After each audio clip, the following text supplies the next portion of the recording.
ظافر عربی زبان میں لڑکوں کے ناموں میں رکھے جانے والا ایک نام ہے۔ اردو میں اس کا مطلب ہے فتح کرنے والا۔ ظفر عربی زبان میں لڑکوں کے ناموں میں رکھے جانے والا ایک نام ہے۔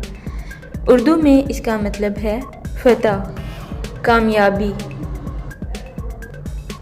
ظفار عربی زبان میں لڑکوں کا نام ہے۔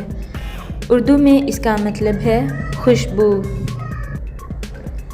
زیان عربی زبان کا لڑکوں کا نام ہے۔ اردو میں اس کا مطلب ہے چنبیلی۔ زریر عربی زبان میں لڑکوں کے ناموں میں رکھے جانے والا ایک نام ہے۔ اردو میں اس کا مطلب ہے قائد، رہنما۔